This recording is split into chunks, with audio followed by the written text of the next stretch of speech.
எடப்பாடிக்கு எதிராக பரபரப்பை கிளப்பிய ஓபிஎஸ் மகிழ்ச்சியில் தொண்டர்கள். நம்ம போடக்கூடிய வீடியோக்கள் உங்களுக்கு பிடிச்சிருந்துச்சு அப்படின்னா ஒரு லைக் பண்ணுறதுக்கு மட்டும் மறந்துடாதீங்க. அதிமுகவுடைய பொதுச் செயலராக எடப்பாடி பழனிசாமி அவர்கள் இருந்து கொண்டிருக்கிறார். அந்த இடத்திலே ஓபிஎஸ், அதாவது அதிமுகவிலே ஓபிஎஸ் இருந்திருந்தால் கண்டிப்பாக எடப்பாடி பழனிசாமி பொதுச் செயலராக மாற்றம் செய்யப்பட்டிருக்க மாட்டார் அப்படிங்கிற தகவல் நம்ம அனைவருக்கும் தெரியும். ஏன் அப்படின்னா, பொதுச் செயலாளர் பதவிகள் ஜெயலலிதா அம்மையாருக்கு என்று தனிப்பட்ட முறையில் ஓபிஎஸ் ஒதுக்கி வைத்திருந்தார். அதை மாற்றம் செய்தார் எடப்பாடி பழனிசாமி. எதற்காண்டி மாற்றம் செய்தார் அப்படின்னு பார்த்தோம்னா, அதாவது ஜெயலலிதா அம்மையாருக்கு என்று பொதுச் செயலாளர் பதவிகள் ஒதுக்கப்பட்டிருக்கூடிய சமயத்தில் நம்மால் மேல்மட்ட பதவிக்கு வர முடியாது அப்படிங்கிற ஒரே காரணத்துக்காண்டி ஜெயலலிதா அம்மையாரையே தூக்கி எறிந்து தற்போது அந்த பதவியிலே அமர்ந்தவர் தான் எடப்பாடி பழனிசாமி.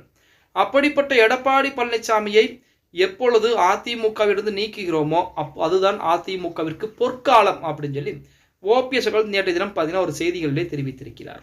அதாவது பொதுச்செயலாளர் பதவியிலிருந்து பழனிசாமியை நீக்கும் காலமே அதிமுகவிற்கு பொற்காலம் என்று சென்னையில் நடைபெற்ற அதிமுக தொண்டர்கள் உரிமை மீட்பு குழு கூட்டத்தில் முன்னாள் முதல்வர் ஓபிஎஸ் தெரிவித்திருக்கிறார் அப்படிங்கிற செய்திகள் வெளியாகி இருக்கிறது.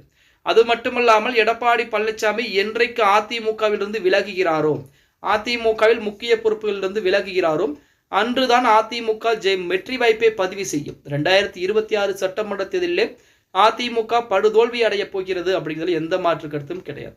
ஒன்று அதிமுக ஒன்றிணைய வேண்டும், அப்படி இல்லை என்றால் எடப்பாடி பழனிசாமி பதவி விலக வேண்டும்.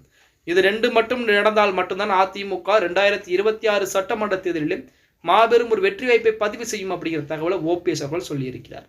அது மட்டுமல்லாமல் எடப்பாடி பழனிசாமியை பதவியிலிருந்து நீக்கக்கூடிய அந்த காலம்தான் அதிமுகவிற்கு பொற்காலம். அதிமுக தற்போது ஒரு கூண்டுக்குள்ளே அடைந்த கிளி போல் சுற்றி கொண்டிருக்கிறது. எங்குமே வெளியிலே செல்ல முடியாத ஒரு நிலையில் அதிமுகவுடைய முக்கியமான தலைவர்கள் இருந்துகிட்டு இருக்கிறாங்க.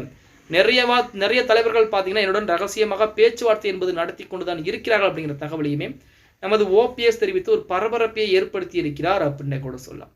அது மட்டுமல்லாமல் ஓபிஎஸ் அவர்களை பொறுத்த வரைக்கும், அதாவது அதிமுக ஒன்றிணைய வேண்டும் அப்படின்னு சொல்லி தொடர்ந்து குரல் கொடுத்து கொண்டேதான் இருக்கிறார். அதற்கு மறுப்பு தெரிவித்துக் கொண்டிருக்கிறார் எடப்பாடி பழனிசாமி. 2026 சட்டமன்றத்தில் எடப்பாடி பழனிசாமிக்கு வாழ்வா சாவா அப்படிங்கிற ஒரு தேர்தல். அந்த தேர்தலில் மட்டும் அதிமுக தோல்வியை தழுவிவிட்டால் எடப்பாடியை தொண்டர்களே வெளியேற்றி விடுவார்கள் அப்படிங்கிறது எந்த மாற்று கருத்தும் கிடையாது. ஓகே கைஸ், வீடியோ பிடிச்சிருந்தா மறக்காம லைக் பண்ணி விட்டுருங்க.